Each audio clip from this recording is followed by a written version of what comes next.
Dad, you're eating here as a guest tonight. We're packed. Rachel said it while the carving knife scraped across the turkey platter. Metal on china, sharp enough that Emma stopped reaching for the rolls. My fingers were still wrapped around the back of the chair I'd used for more Thanksgivings than I could count. The wood felt smooth beneath my thumb, worn where Elaine used to rest her hand. Sage, roasted onions, and the faint cinnamon smell from Pamela Bennett's perfume crowded the room. I looked at my daughter. A guest? Rachel kept cutting. Dad, don't make it a thing. Cole's family is all here. Just sit on the side tonight. I'm Michael Grant, 63, a retired residential appraiser from Colorado Springs. I knew what houses were worth and what deeds could do. That chair had sat at the head of the table Elaine and I bought more than 30 years earlier. Cole stared down at his plate. His mother, Pamela, slid the cranberry sauce into the empty space where my chair had been. No hesitation, like she'd seen the seating plan before. That bothered me more than Rachel's words. I took the side chair for Emma and Noah. Noah, 9, built a wall of peas around his mashed potatoes. Emma, 12, watched me for a second too long.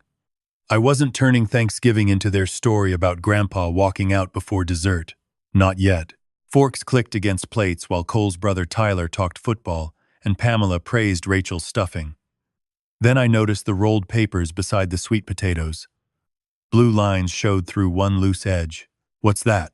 I asked. Rachel glanced over. Nothing we need to get into tonight. Cole's sister Andrea smiled across the table. Oh, come on. Show him. It's exciting. Rachel's knife stopped. Cole reached for the roll. Might as well. He opened the floor plans across the end of the table, pushing aside 2 serving bowls, a big farmhouse, bedrooms upstairs, an attached garage, and another small kitchen downstairs. Names had been penciled into rooms: Rachel and Cole, Emma, Noah, Pamela. Near the bottom of the page, inside the finished basement, one word sat inside a rectangle. Dad. I ran one finger along the paper. Who's Dad? Nobody answered right away. Rachel set down the carving knife. Yours, obviously. You picked a room for me? It's not a room. It's basically a suite, Rachel said. Private bath. Fewer stairs. You'd have your own entrance if you wanted one. I have my own entrance now. Cole cleared his throat. Mike, this is about making things easier. One property. Less maintenance. Everybody close. One property? His fork touched his plate with a small click. Consolidating 2 houses, Cole said. I looked at him, then at Rachel. Who is paying for that? Rachel folded her napkin once, then again. We already worked it out. There it was. Not we're thinking about it. Not we wanted to ask you. Worked it out. Dinner moved on. But I didn't. The floor plan stayed open near my elbow, and more details surfaced. Pamela asked Rachel whether the new dining room would fit her china cabinet. Andrea wanted to know if the upstairs guest room still had the mountain view. Then Tyler lifted his beer and said, Next Thanksgiving's going to be something else. Rachel smiled. If everybody stays on schedule. I looked at her. What schedule? She reached for the gravy. Dad, eat. A few minutes later, Pamela patted Rachel's wrist. You've done more than enough, honey. Taking care of your dad, keeping up this whole place, planning the next one. I don't know how you do it. Rachel gave a tired little laugh. I put my fork down. For nearly 4 years, Rachel and Cole had lived in my house rent-free. They bought groceries and covered part of the utilities. I paid the taxes, insurance, and repairs on the mortgage-free ranch I'd owned long before they moved in. Yet nobody corrected Pamela. Neither did Rachel. If stories about families who hide money, secrets, and betrayal behind polite dinners are the kind you enjoy, subscribe for more. There are plenty more family dramas where the truth doesn't stay buried forever. What do you mean by keeping up this whole place? I asked. Pamela blinked. Well, you know, everything Rachel handles for you. Rachel cut in. Mom, it's fine. Mom. Hers by marriage. Pamela smiled as if she'd stepped on my foot under the table and wanted everyone to ignore it. Dessert came out. Pumpkin pie. Pecan pie. Coffee. Then Rachel said, We'll need to start clearing some of the garage soon. My cup stopped halfway to my mouth. Why? For photographs. Photographs of what? Rachel's face changed by less than an inch. Her mouth tightened, then softened again. Dad, not tonight. You brought 14 people into my dining room and showed them the basement where I'm going to live. Tonight seems to be when we're discussing it. Cole leaned back. Nobody's forcing anything. Then what are the photographs for? Rachel stood and started stacking dessert plates. Can you help me in the kitchen? That was the first time all evening she asked me to help with something. I followed her. The dishwasher hummed beneath the counter. Warm steam came off the coffee pot, carrying that burned smell it got when it sat too long. Rachel placed 2 plates in the sink without rinsing them. I kept my voice low. Have you talked to anyone about selling this house? You told me this house would be mine someday. That's not what I asked. Mom wanted me taken care of too. Elaine had been dead 5 years. Rachel knew exactly how to put her into a sentence when she wanted me to stop pushing. Did you talk to a realtor? Rachel turned from the sink. The paperwork is a formality, Dad. You know that. The deed already has my name on it. Not as the owner. Her jaw moved once. You're making this harder than it has to be. Did you talk to a realtor? She lowered her voice. You are a guest tonight. Maybe let the people handling the future handle it. That did it. I went back to the dining room. Nobody asked what was wrong. Maybe they already knew. My house keys were in my right pocket. Brass, steel, the little black fob for the garage. I pulled them out and set them beside the place card Rachel had put near my plate. The keys made a small sound against the wood. Every conversation stopped. Rachel came through the doorway. Dad, what are you doing? I'm not staying tonight. Don't be dramatic. I picked up my coat. I'm not giving you the house, Rachel. I'm giving myself somewhere else to sleep. Cole finally stood. Mike, come on. No. You all finished dinner. Emma whispered. Grandpa? I bent and kissed the top of her head, then squeezed Noah's shoulder. I'll call you both tomorrow. Rachel followed me to the front door. You're embarrassing me. I opened it. Then don't explain it from. The door closed behind me. An extended stay hotel near the interstate had a room. Clean bed, narrow desk, coffee maker smelling faintly of old grounds. I paid with my own card and took a notepad from beside the phone. I wrote down the words before anybody could tell me I'd heard them wrong. Guest, photographs, next Thanksgiving. Worked it out. 2 houses. My phone buzzed. Rachel, you humiliated me in front of everyone. I typed back. Did you contact a realtor about my house? 3 dots appeared. Vanished. Came back. Rachel, this is exactly why we couldn't discuss anything calmly. I sent one more message. Did you contact a realtor? No answer. Less than 20 minutes later, an email from Rachel landed in my inbox. Forwarded message. I opened it. The original sender was a local realtor. The timestamp was a little over an hour after I'd left the house. Rachel. I checked the county record before preparing anything. Michael Grant is the sole current owner. I cannot take a listing from you. Michael would need to be the seller and sign the listing agreement. Below that, Rachel had added one line for me. Dad, can you please fix this county technicality tomorrow so we don't blow everything up? I read it twice, then saved the entire chain. My thumb stayed still over the phone for a moment before I typed. The beneficiary deed did not make you the current owner. Her reply came fast. I know what it says. We cannot blow this up now. Now. I stared at that word, then asked the only question that mattered. Why now? The 3 dots appeared almost immediately. Rachel's answer came back in one sentence. People have money in this, Dad. No, I told Cole. I did not transfer the house after Elaine died. His reply came 3 minutes later. Coffee shop on North Academy. Half an hour? I agreed. The place was busy enough to keep us from raising our voices. Cups knocked against saucers behind the counter, and the grinder screamed every few minutes. Cole had taken a table near the window. He looked like he'd been there longer than half an hour, one untouched coffee in front of him, and his phone lying face down beside it. He stood when I approached. Mike. I sat across from him. Show me what Rachel showed you. Cole didn't waste time pretending he hadn't brought anything. He unlocked his phone, scrolled through a thread, and turned the screen toward me. A picture of the beneficiary deed filled it. Not the whole document. One page. My name near the top. Rachel's name farther down. That's what I saw, Cole said. She told me after Elaine died, you transferred the house to her, but kept the right to stay there. Did you ever read the full deed? His thumb rubbed the edge of the phone case. No. Did you ever ask me? Cole looked toward the window. Cars moved through the parking lot behind his reflection. No. I pushed the phone back toward him. Then you didn't know. You accepted what was convenient. That's fair. The answer was so quick, it almost irritated me more. A year earlier, Cole had helped me replace a warped section of fence after a spring windstorm.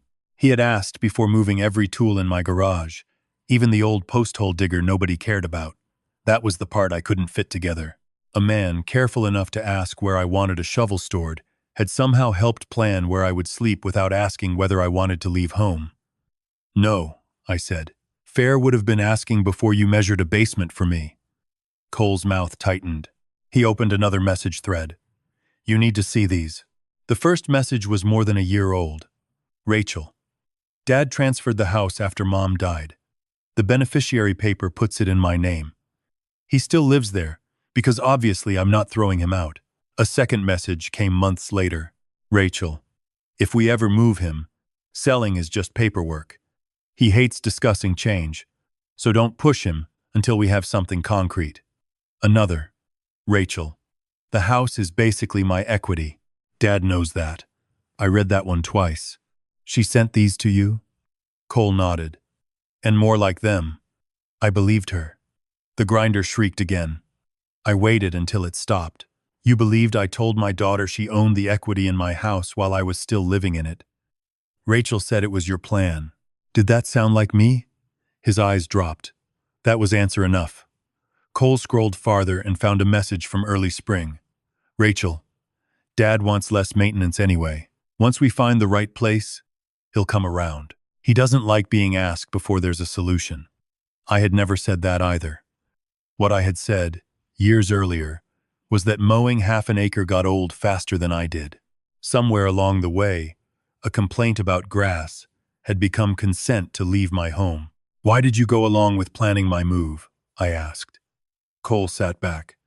Because she said you wanted us to handle the details so you wouldn't have to. And Thanksgiving? He knew what I meant.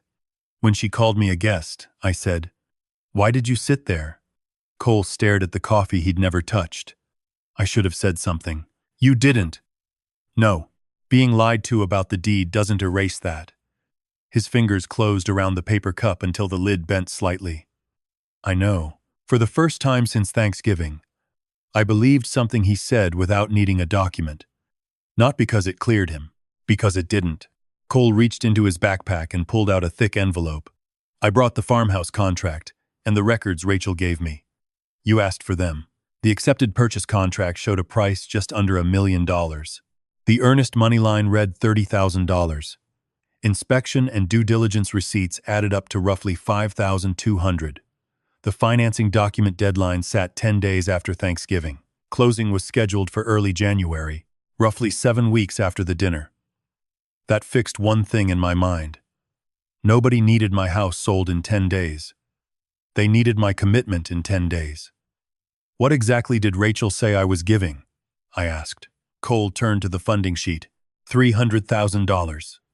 As a gift. No repayment. I looked at him. A gift. That's what she said. She told me you were moving the inheritance forward. Instead of me and Rachel waiting for the house someday, you'd help with the down payment now. Did she say I would own part of the farmhouse? Cole shook his head. Did she say I'd be repaid? Another shake. So the plan was for me to give $300,000, move into a basement, and keep no ownership interest? Cole's voice came out low. When you say it like that, it sounds bad. How else would you say it? He had nothing. A server passed with a tray of cinnamon rolls. The smell reminded me of Elaine's kitchen on Thanksgiving mornings, back when Rachel was still small enough to stand on a chair and steal icing with one finger. I pressed my palm flat against the contract until the memory moved past. Where was I supposed to get $300,000 before my house sold? Cole hesitated. Rachel said you'd borrow against the house temporarily. Then, when it sold, you'd clear that debt from the proceeds. My hand stayed on the paper. She expected me to borrow against a mortgage-free house so I could give you $300,000? She said you had already agreed in principle. I hadn't. Cole nodded once. I know that now. He opened another folder. And Mom's money, Andrea's, Tyler's, those weren't gifts to the lender. They were advances to us. We owe them back. I signed the acknowledgments. Why did you think they were safe? Because once your gift went through, we'd have enough breathing room. And after your house sold, Rachel said everything would settle out. Everything. That's the word she used. I pulled my notepad from my coat pocket. Pamela had advanced $25,000. Andrea $15,000. Tyler $10,000. $50,000 total. Show me what the farmhouse has actually cost so far. Cole pointed to the earnest money receipt. $30,000. Then the inspection, appraisal, and other due diligence receipts. About $5,200. I wrote both numbers. $30,000. $5,200. Then I drew a line beneath them. That's $35,200. Cole looked at the page. The coffee shop noise seemed to pull away from our table. Your family advanced $50,000, I said. Known acquisition costs are $35,200. His eyebrows came together. I didn't finish the subtraction for him. He did it himself. $14,800. That's the gap. Cole reached for the contract again, flipping through receipts as if another page might appear between them. There could be something missing. There could. Moving expenses. A contractor deposit. Something. Maybe. He looked up. You think Rachel took it? I didn't say that. Then what are you saying? I'm saying $50,000 came in, and the records you've shown me explain $35,200. Before you accuse anybody, open your joint account and reconcile it yourself. Cole's face changed then. Not because I had answered the question, because I hadn't. For most of this mess, he had been able to hand every uncertainty back to Rachel or to me. Rachel said the deed meant this. Mike was supposed to sign that. The family understood the rest. Not this time. He slid his phone toward himself and unlocked it. Our joint account statements are online. I stood. Look at them without me. Cole frowned. Why? Because it's your account. Your marriage. Your signature on those family advances. I shouldn't be the one telling you what your own records say. He looked down at the screen. I picked up my folder and pushed in the chair. Behind me, the grinder started again. Cole didn't move. By the time I reached the door, he had already opened the first statement. Cole called before I reached the hotel. Mike, don't go anywhere yet. Traffic hissed across wet pavement outside the coffee shop. I stood beside my truck with one hand on the door handle. What did you find? His answer came out rough. More than $35,200. That isn't what I asked. A breath. Then, I found where the rest went. I drove back. Cole had moved to a smaller table near the wall. This time the coffee was gone, replaced by 3 printed bank statements and a yellow highlighter. He pushed the pages toward me. I downloaded the full months around the family transfers, he said. These are from our joint checking account. I didn't touch them yet. You're authorized to see these? It's my account too. And you're choosing to show them to me? Yes. Only then did I pull the first page closer. Pamela's $25,000 appeared first. Andrea's $15,000 2 days later. Tyler's $10,000 after that. $50,000 in. The earnest money payment was easy to find. $30,000 out. Inspection, appraisal, survey, and related charges totaled about $5,200. Then came the rest. A credit card payment for $6,400. Another for $4,100. 2 smaller card payments, a delinquent utility balance, and ordinary household expenses brought the amount outside the farmhouse costs to $14,800. Cole stabbed the highlighter cap onto the table. She used Mom's money to pay credit cards. I looked at the statements again. Don't say that. His head snapped toward me. It's right there. What's right there is $50,000 entered a joint account. 35,200 can be matched to farmhouse costs. 14,800 went to other obligations. That's the same thing. No. Cole leaned back hard enough to make his chair complain. Mike, those people gave us money for the farmhouse. Yes. And Rachel paid our cards with it. The funds were mixed together. Unless you can trace a specific dollar from your mother's transfer to a specific card payment, don't claim something the records don't prove. His jaw worked. You're defending her? I'm defending the facts. That shut him up. I had spent too many years walking through houses where divorcing couples each wanted an appraisal to prove the other one was lying. Numbers got weak fast. When somebody stretched them past what they showed, I tapped the statement. This is enough. Don't make it bigger. Cole stared at the total. What am I supposed to tell Mom? The truth.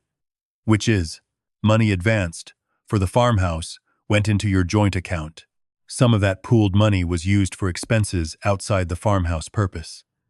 That sounds like lawyer language. It sounds accurate. His phone buzzed. Rachel. Cole looked at the screen but didn't answer. A second call came before the first notification disappeared. Then a text. Where are you? Cole turned the phone over. She knows. How? I told her I was checking the account. That was your choice. She asked why. And I said because the numbers didn't match. Before he could say more, my phone rang. Rachel. I let it go once. She called again.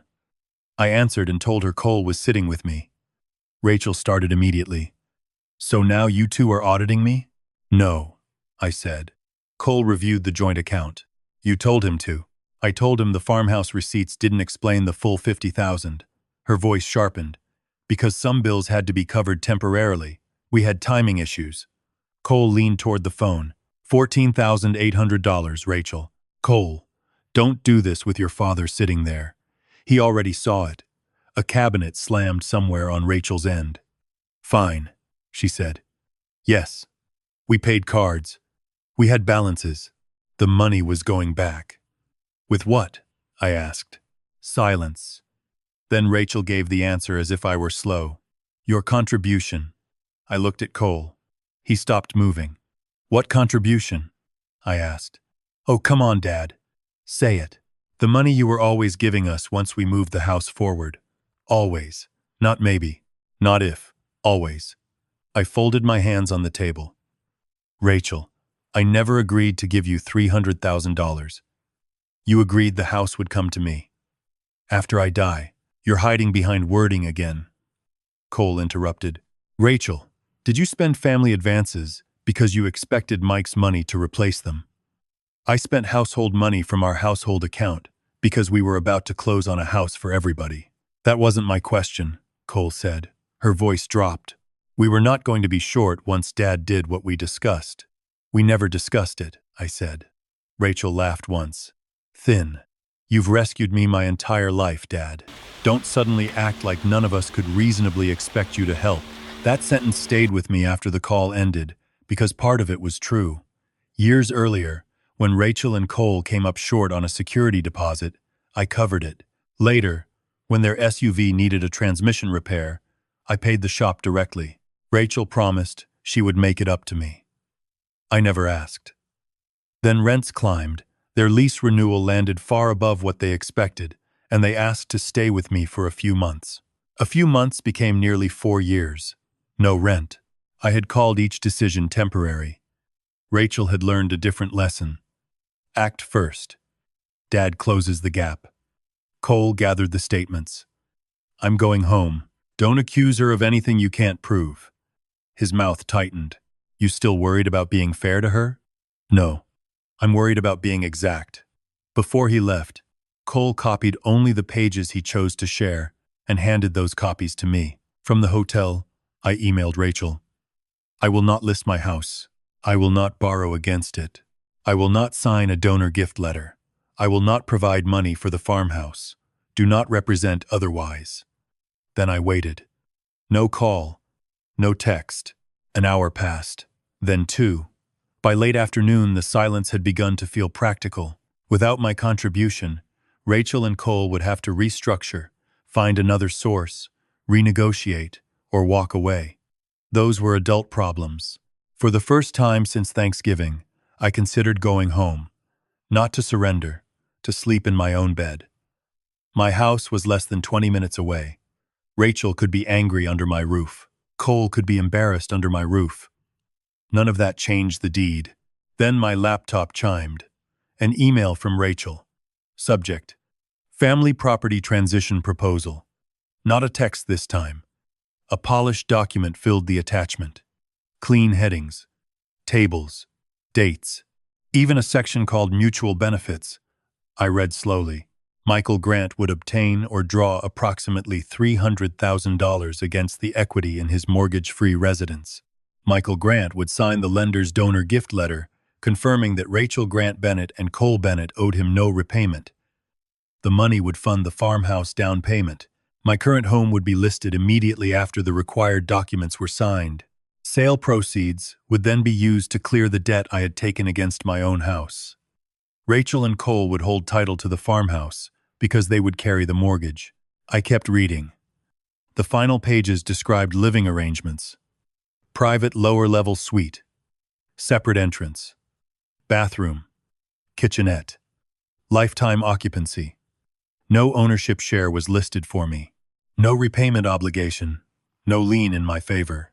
No percentage of the farmhouse. The proposal called the arrangement protecting everyone's long-term housing security. I read that sentence twice, then went back to the ownership section. Rachel and Cole, owners. Michael Grant, lifetime occupant.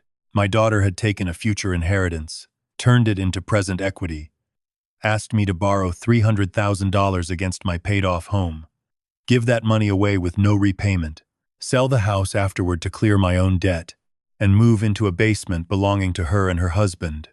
At the bottom was a signature block. Mine. A new message appeared from Rachel before I closed the document. Dad, this is what we meant from the beginning. Please read it before you decide to destroy something that protects all of us. I scrolled back to the phrase lifetime occupant. For the first time, Rachel had put my place in her future in writing. Rachel's proposal was still open on my laptop when I called the estate attorney. I want to change the beneficiary deed, I said. She didn't answer immediately. Paper shifted on her end of the line.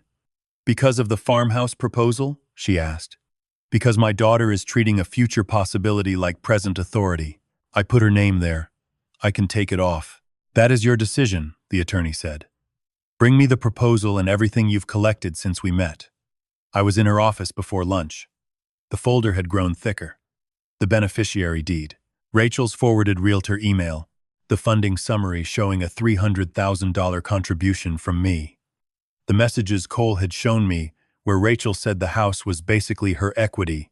The proposal that reduced me from owner of a mortgage-free home to a lifetime occupant in somebody else's basement. The attorney read the proposal twice. Then, she looked at me over the top of the last page. Do you want Rachel removed as the beneficiary of this property? Yes. Not because she insulted you at Thanksgiving? No. Because she has already used the expected inheritance to make promises I never approved. That was the cleanest way I knew to say it. The attorney explained the revocation process, what had to be signed, what would be recorded, and what would matter afterward. She did not tell me to punish Rachel. She did not suggest some clever legal trap. She simply asked what I wanted my documents to say now. I signed the revocation. The pen made a faint scratching sound across the paper. Nothing dramatic happened. No door slammed. No one lost a house in that room. Yet Rachel's name stopped being something I was willing to leave sitting in the future like an open check. I asked about Emma and Noah next. I don't want them punished for what their parents did, I said. They do not have to be, the attorney replied. We discussed changing the rest of my estate plan so anything I chose to leave my grandchildren later would be managed independently, without Rachel controlling the money simply because she was their mother. We did not finish every detail that afternoon, but I gave the attorney instructions to begin. Before I left, she returned to another question. Are Rachel and Cole still living in your house? Yes. Do you want that arrangement to continue? The question sat heavier than the revocation had. Nearly 4 years earlier, I had carried boxes into the guest room myself. Emma had been 8. Noah barely remembered living anywhere else. I had told Rachel they could stay until they got steady again. Temporary had stretched until my own place at the table became temporary instead. No, I said. I want the arrangement ended properly. The attorney asked for facts, not feelings. I owned and occupied the single-family home. Rachel and Cole had permission to live there. No written lease, no rent, shared utilities. Nearly 4 years under the same roof.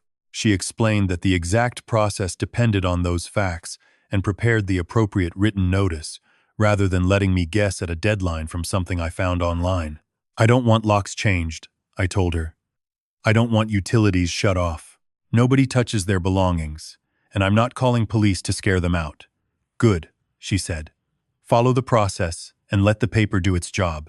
By late afternoon, the recording confirmation for the beneficiary deed revocation reached my email. I saved it with the rest of the file.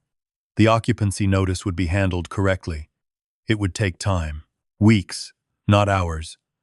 I stayed at the hotel because I chose to. For the moment, distance was cheaper than another dinner table argument. Rachel called after dark. What did you do? The television in the room was off, but somebody next door had theirs loud enough that I could hear a game show audience clapping through the wall. What are you asking about? I said. I got notice about the house. Cole says you're making us leave. I'm ending the living arrangement through the proper process. You mean evicting your daughter and grandchildren? I mean you and Cole need to arrange your own housing. Her voice went flat. Then don't expect normal access to Emma and Noah while you're putting their parents out. My free hand closed around the edge of the desk. Leave the kids out of this. You're the one changing their home. I'm not discussing this through them.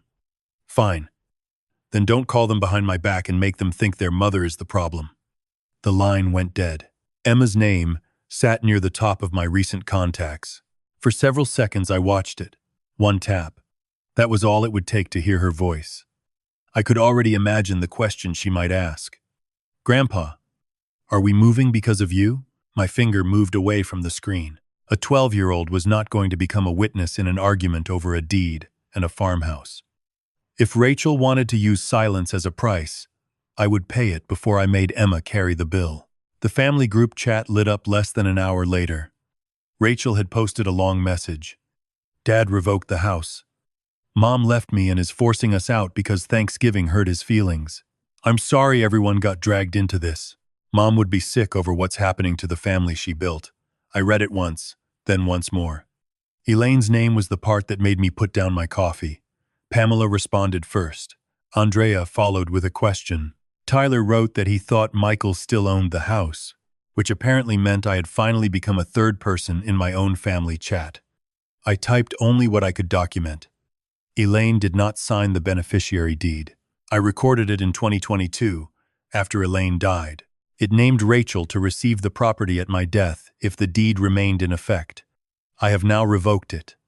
Nothing else. No description of Thanksgiving. No accusation about Rachel's messages. No bank statements. Andrea replied first.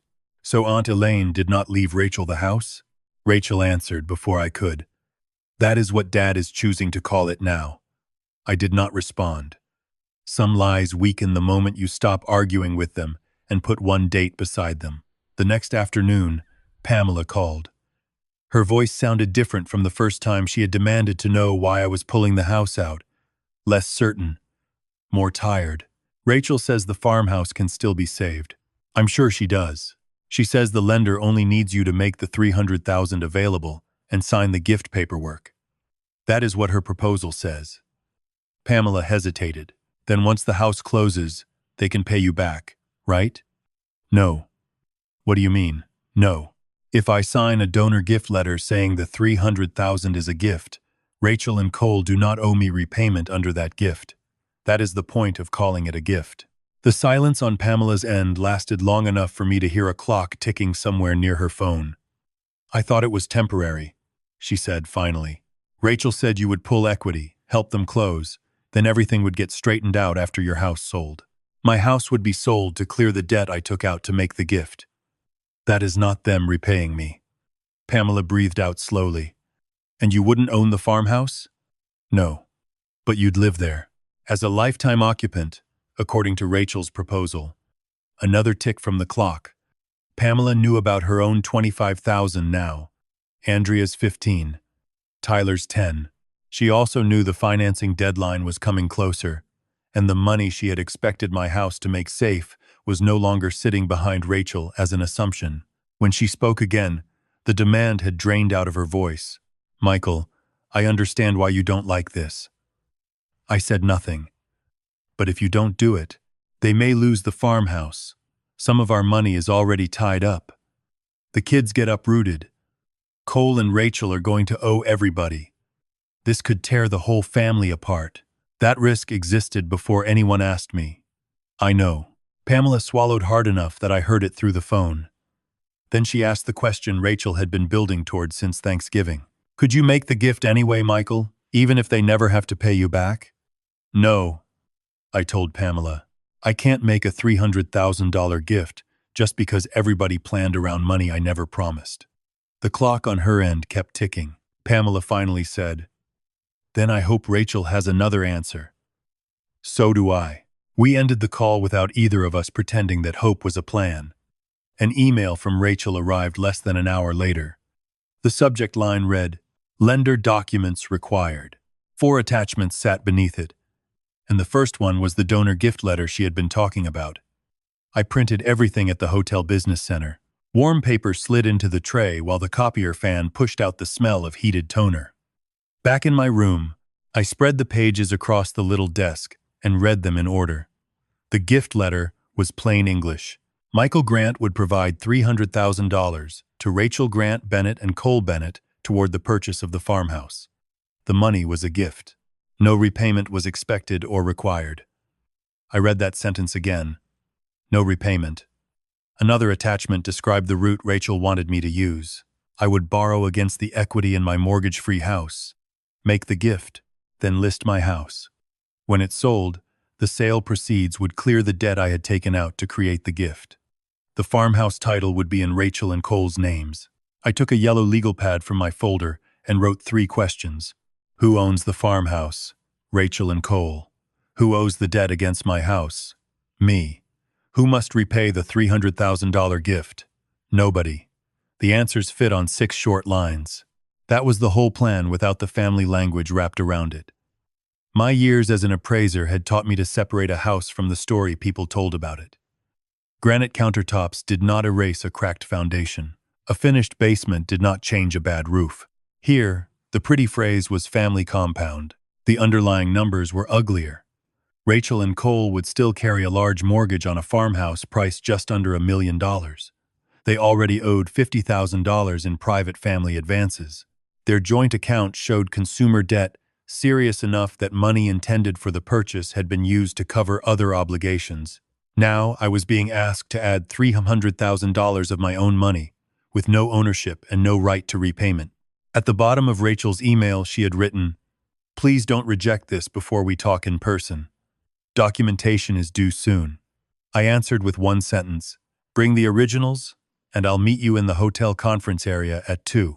Rachel arrived 12 minutes early, carrying a leather portfolio. She wore the same navy coat she used for church and school meetings, the one that made every conversation look official before she said a word. She placed the donor package between us. Small colored tabs marked every page where I was expected to sign. You already printed it, she said. I read it. Then you know this isn't me inventing something. The lender needs documentation. I know what the lender needs if I choose to make the gift. Rachel pressed 2 fingers against the first tab. Dad, we are days from losing the financing structure. Pamela has retirement money in this. Andrea and Tyler put money in too. Emma has been told we may move after Christmas. Her school routine, Cole's work commute, everything is tied together now. I looked at the tabs instead of her face. When did those consequences become my responsibility? They became your responsibility when you agreed the house would come to me. After my death. You keep saying that, like it makes the family plan disappear. It makes the house mine while I'm alive. Rachel pulled the folder back half an inch. You know what this is really about? You're angry because I called you a guest. No. That sentence made me ask what had already been decided. And now you're willing to let everybody lose money to prove you still control the house. I slid the gift letter toward her and touched the no repayment sentence. Tell me what this means. Rachel did not look down. It means the lender can't treat it like another debt against us. Exactly. You and Cole would not owe me $300,000.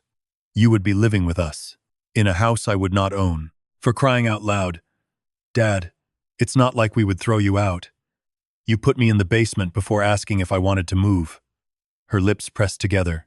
Then came the sentence I had heard in different forms my whole life as a father. You always fix things, Rachel said. That's what Dad does. Not an insult. Almost praise. That made it heavier. I thought about the security deposit I had covered, the transmission repair, the years without rent, and every time I had made a problem disappear quickly enough that Rachel never had to look at the full cost. You're right, I said. I have fixed things for you. Her shoulders loosened. But I'm not signing this. The change was immediate. Dad, I'm not applying for debt against my house. I'm not making the gift. I'm not signing a listing agreement. You're really going to sit there while Pamela loses money? Pamela loaned money to you and Cole. I didn't borrow it. She trusted the plan because of your house. She trusted what you told her about my house. Rachel stood so quickly that one of the colored tabs caught against her sleeve. You're making me sound like I conned everybody. I'm telling you what I will not sign. I returned the originals. The copies I had lawfully received stayed in my folder. Rachel gathered the papers with short, hard movements. When Emma asks why she has to leave the only home she remembers, you can explain your paperwork to her. No. You and Cole will explain your housing decisions to your children. Don't make them carry this argument for you. She stared at me for a moment, then closed the portfolio. You always said family comes first. I still believe that. Rachel waited for the rest. There wasn't any. She left. Cole emailed me that evening. He had attached the full joint account pages for the period surrounding the 3 family advances, with his written statement confirming he was an account holder and had chosen to provide them to me. The same numbers remained. $50,000 came into the joint account from Pamela, Andrea, and Tyler. $35,200 could be tied to the farmhouse acquisition. $14,800 went to other obligations after the funds were pooled. Cole called while I was saving the files. Rachel didn't tell me she was using that money for the cards, he said. I believe you didn't know that part. His voice went quiet. That doesn't get me off the hook, does it? No. I still helped plan where you'd live. Yes. I still sat there at Thanksgiving. Yes. Cole let out a breath. And you don't owe me $300,000 because my wife lied to me. No, Cole. I don't. That's what I told her. For once, I had nothing to add. The financing deadline was now close enough that nobody could pretend my refusal was theoretical. Without my gift, Rachel and Cole needed another lawful source of funds, different financing, a renegotiated purchase, or they needed to lose the deal and deal with the money they had already committed. Rachel chose a different tool. The next morning, she sent a group message to Pamela, Andrea, Tyler, Cole, and me. Since Dad will not help privately, we need to discuss this together. Everyone whose money is at risk deserves to hear his decision directly. A second message followed. Sunday at 3. Mom's house. Dad, if you're going to say no, please say it to the people paying for that choice. I read the message while standing beside the hotel window. Cars moved below, their tires making a soft hiss over the street. Rachel wanted a room full of faces where the paperwork had failed. Maybe she thought Pamela's retirement savings would speak louder than the gift letter. Maybe Tyler's $10,000 would. Maybe Emma's name would find its way into the room again. I opened my document folder and checked the contents once more. Current property record. Beneficiary deed and revocation. Realtor email with the timestamp. Funding sheet. Private family advances. Cole's messages. Joint account pages. Farmhouse contract. Gift letter. Rachel's written proposal. Then I answered the group. I'll be there. I did not say I was coming to negotiate. I was coming to make sure everybody heard the same story once. Pamela opened the door before I reached the bell. Everybody's in the dining room, she said. No hello, no offer to take my coat. The house smelled of reheated coffee, and the cinnamon candle Pamela kept burning near the entryway. Voices carried from the back of the house, low enough that I could not make out words. My document folder felt thin under my arm compared with the stack Rachel had dragged into the hotel conference area, and I wanted it that way. This meeting was not going to become a paper avalanche. Andrea sat beside Tyler. Cole had taken the chair farthest from Rachel. Pamela went to the head of the table, but Rachel was the one who had arranged the documents. A copy of the beneficiary deed lay in front of her. She touched it before I sat down. Since Dad wants everyone to hear the same story, Rachel said, we should start with the document he signed himself. I took the empty chair across from her. That's fine. Rachel slid the deed toward the center. He named me to receive the house. Nobody invented that. No, I said. I did name you. Pamela leaned forward. Then how did we get from that to all of us being told the house has nothing to do with Rachel? It has something to do with Rachel after my death. If the deed remains in effect, it did not make her the owner while I was alive. Rachel's fingernail tapped the page. You revoked it after Thanksgiving. Yes, because you were angry. Because you were using a future inheritance as if it were current authority. Tyler shifted in his chair. Andrea folded both hands around a coffee mug without drinking. Pamela spoke next. I put $25,000 into this farmhouse because I believed the plan was settled. I know. That money came from savings I keep for retirement expenses, Michael, not from some fun account. I understand. Her voice tightened. Do you? I looked directly at her. Did I ever tell you I would sell my house? Pamela's mouth opened, then closed. No. Did I ever promise you $300,000? No. Did I ever promise to repay the $25,000 you advanced to Rachel and Cole? She glanced at Rachel. No. The word landed differently from everything said before it. Pamela pressed her palm flat on the table. That does not mean I can afford to lose it. I'm not saying you can. Then somebody has to fix this. There it was again. Somebody. Rachel leaned toward her mother-in-law. He knows exactly what Mom wanted. I turned back to my daughter. Say what you mean. Rachel's voice softened. Mom wanted me to have that house. You know she did. For a second, I could see Elaine at our kitchen counter, writing grocery lists on the backs of envelopes. She had been practical about money. We had talked about what Rachel might receive someday because parents our age talk about those things. I nodded. Your mother and I expected you might inherit the house. Rachel spread one hand. Thank you. But inheriting something after your father dies is not permission to spend it while he is alive. Her hand stopped. You're twisting what we meant, Rachel said. No, I'm separating what was true from what you added later. Cole finally spoke. Rachel told me the transfer was already done. She swung toward him. Cole, not now. You told me Mike kept lifetime use and the equity was basically yours. I explained it the way Dad always explained it. I shook my head. I never explained it that way. Rachel turned back to me. Fine. Then let's talk about what you keep calling this terrible deal. She unrolled the farmhouse floor plan. The paper made a soft rasp across Pamela's table. There, Rachel said, pointing to the lower level. Bedroom, full bathroom, kitchenette, separate entrance. We planned for you. We were not abandoning you. I never said the basement was unlivable. Then why do you keep using it like an insult? Whose names were going on the farmhouse title? Rachel's eyes narrowed. Mine and Cole's. We carry the mortgage, and my $300,000 buys me what ownership? You would have lifetime housing. That wasn't my question. It buys security. For whom? Nobody answered. I pulled one sheet from my folder. The unsigned donor gift letter. Then I laid it beside the farmhouse floor plan. Rachel's gaze dropped to the signature line. Something changed in her posture. Only slightly. Her shoulders eased. Dad, she said. Quieter now. If you brought that to sign, we can still salvage this. Pamela sat up straighter. For a moment, the old response came so naturally I almost hated how familiar it felt. Sign one page. Stop Pamela from worrying about her retirement money. Keep Emma and Noah in the house they knew a little longer. Let Rachel breathe. I could hear Elaine years earlier telling me, "You always run toward the leak, Mike. Sometimes find out who keeps leaving the faucet on." At the time, I had laughed. I did not laugh now. My fingers rested on the edge of the gift letter. Rachel watched them. "Dad," she said, "we can fix the rest later." There it was. Later. I pushed the gift letter to the center. Everybody read the sentence about repayment.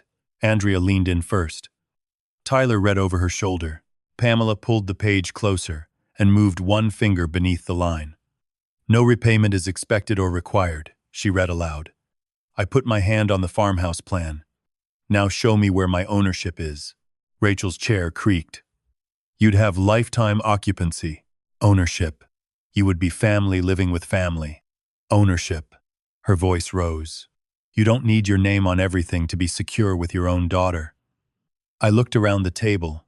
"That paper asks me to give $300,000 that Rachel and Cole never have to repay. The farmhouse plan gives me no ownership in exchange. I would borrow against my mortgage-free house, give away the borrowed money, then sell my house to clear the debt created by the gift." Tyler rubbed the side of his face. Andrea looked at Rachel. I didn't understand that part. Rachel stared at her.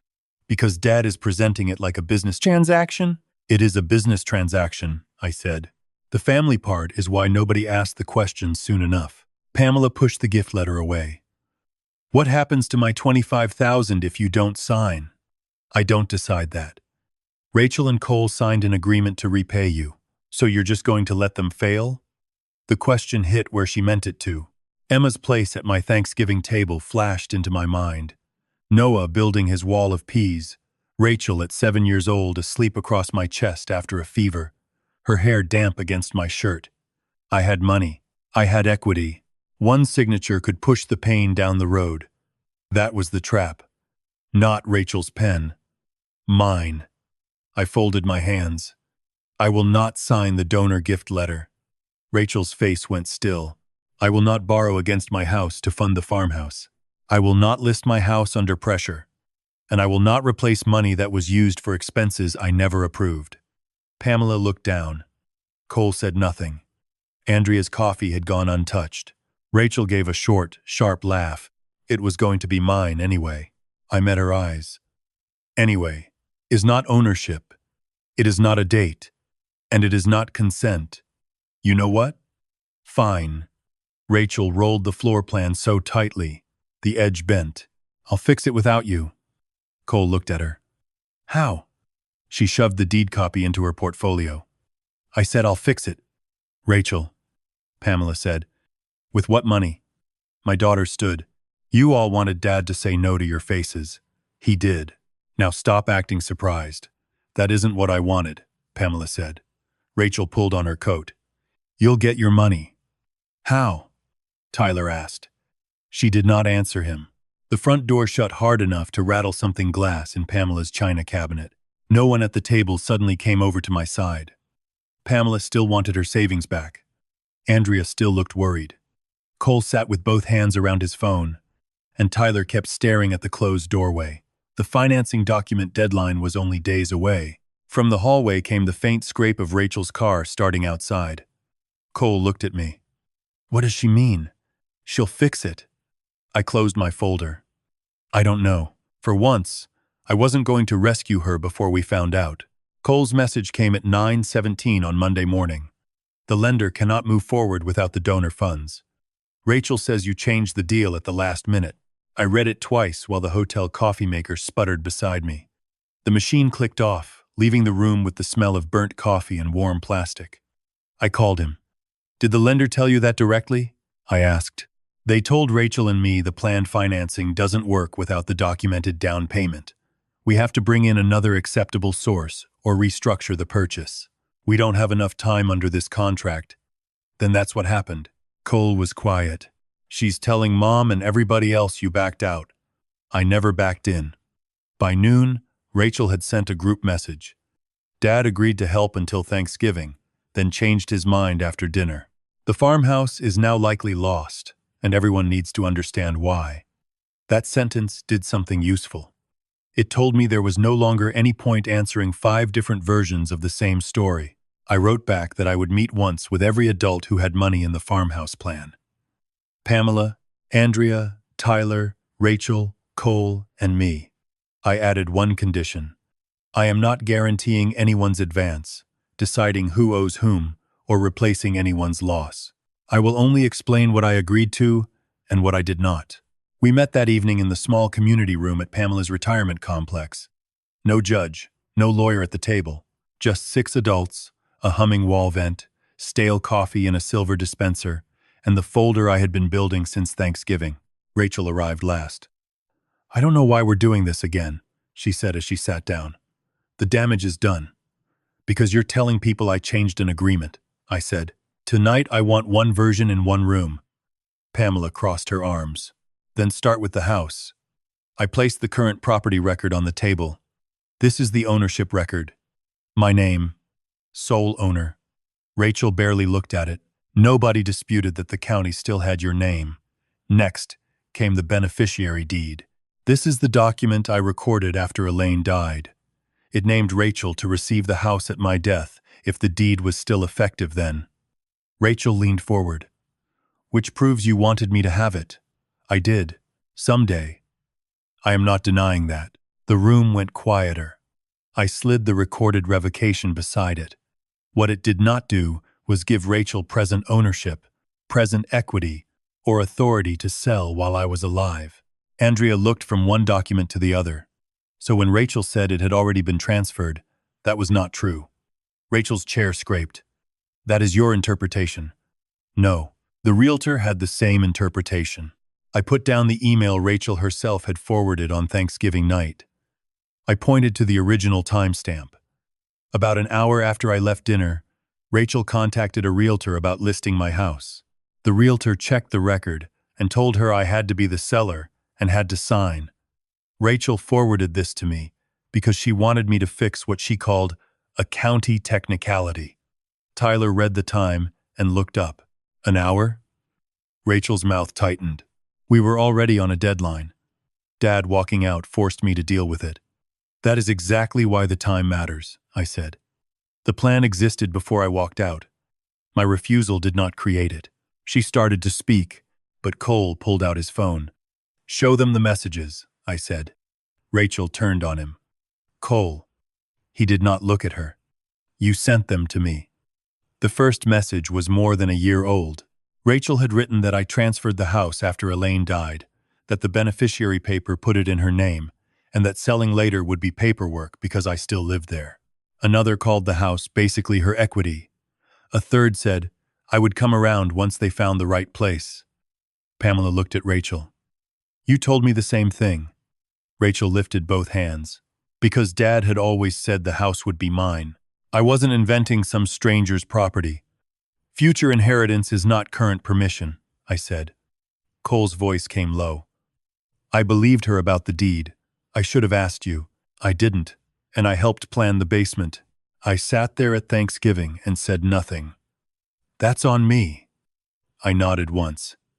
"Yes, it is." He did not argue. Then I brought out the 3 family advance acknowledgments. Pamela advanced $25,000. Andrea advanced $15,000. Tyler advanced $10,000. $50,000 total. All repayable by Rachel and Cole, none guaranteed by me.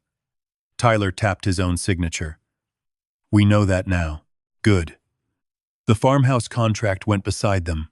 The purchase contract was signed before Thanksgiving. $30,000 went to earnest money. About $5,200 went to inspection, appraisal, survey, and related costs. Those decisions happened before I signed a listing agreement, borrowed against my house, signed a donor letter, or gave Rachel and Cole money. "Because you were supposed to," Rachel said. I looked at her. "Show them where I agreed." She opened her mouth. Nothing came out. Cole placed the joint account statements on the table. That was the part Pamela had not seen in full. $50,000 entered the account from the 3 relatives. $35,200 could be matched to farmhouse costs. $14,800 went to credit card and household obligations outside the stated farmhouse acquisition purpose. Pamela's face changed as she followed the highlighted lines. "You used this money for cards?" she asked. Rachel pressed her fingertips against her forehead. "We had bills. It was temporary." Andrea said, "Temporary until what?" Rachel looked at me. Nobody missed it. "Dad's contribution was supposed to stabilize everything," she said. "Once the $300,000 came in, there wasn't going to be a shortage." There it was, without anybody forcing a confession out of her. I pulled out the unsigned donor gift letter. "This is the contribution Rachel means. $300,000 from me as a true gift. No repayment owed to me. Her proposal asked me to borrow against my mortgage-free house to produce the money, then sell my house and use my own sale proceeds to clear my debt. Rachel and Cole would own the farmhouse. I would receive lifetime occupancy downstairs." Pamela stopped reading. Tyler pushed his chair back slightly. Rachel stared at me. "You are presenting every decision in the ugliest possible way. I'm presenting who owns what and who owes what. You waited until we had money committed before suddenly becoming a contract lawyer. I'm not a lawyer. I'm the man whose signature you counted before you had it." She looked around the table. "Fine. So Dad wins. Is that what everybody wanted to hear?" "There isn't a winner at this table," Pamela said. "I want to know how my money comes back." Rachel's face hardened. I closed the folder except for one final page. "My decisions are already made. I will not sell or borrow against my house for this farmhouse. I will not make the $300,000 gift. The beneficiary deed, naming Rachel, has been revoked and recorded. My estate plan is being revised so anything I choose to leave Emma and Noah later is protected independently. The written process, ending Rachel and Cole's occupancy, remains in effect, and I will not reimburse private advances made to them." Rachel stared at the revocation. "So, who gets the house now?" I put the page back into my folder. "That stopped being your question." For a few seconds, nobody moved. Rachel stood first. "I hope this was worth it, Dad." She waited as if I might chase the sentence across the room and turn it into an apology. I didn't. Her chair scraped backward, and the door closed behind her without another word. Cole remained seated. Pamela's $25,000 acknowledgement lay in front of him. Andrea's and Tyler's were stacked beside it. He pulled a blank sheet of paper from Pamela's notepad. "All right," Cole said. "What can Rachel and I realistically start paying each of you every month?" Pamela reached for her glasses. Andrea moved her chair closer. Tyler leaned over the table. I picked up my coat. Behind me, Cole asked Pamela to start with the amount she needed back first. For once, nobody asked me to write the check. Cole called me 3 days after the meeting. "The farmhouse is over," he said. I was standing at the hotel sink, rinsing out a coffee mug that still smelled faintly of bleach from housekeeping. "What does over mean?" "The financing package is dead. We couldn't replace the $300,000. The seller won't extend the contract." I shut off the water. "And the earnest money?" A pause. "We're losing the $30,000 under the contract. The inspection, appraisal, survey, all of that is already gone too. $35,200 spent on a house they would never own." Cole kept talking. "Mom wants a repayment schedule. Andrea does too. Tyler said he'll wait a little, but he wants dates in writing." "That sounds reasonable." "You're not going to help with any of it?" The question was quieter than the others had been. "No. Not even Mom's $25,000? "No, Cole." He breathed through his nose. "Okay. No argument. No accusation. Just a man hearing an answer he did not like and having to keep standing afterward." A week later, Pamela forwarded me the repayment page Cole had prepared. I had not asked for it, and I did not suggest changes. Rachel and Cole had divided the family advances into monthly payments from their own future income, with Pamela receiving the largest share at first because her money had come from retirement savings. At the bottom, Cole had written that the schedule could be adjusted only by agreement with the people they owed.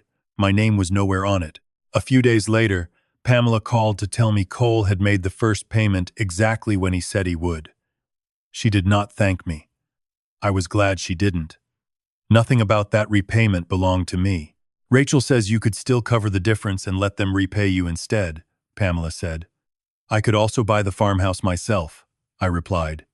Being able to do something doesn't make it mine to do. Pamela was quiet. Cole says the credit cards were worse than he knew. That's between them. Cole says they barely speak after the kids go to bed.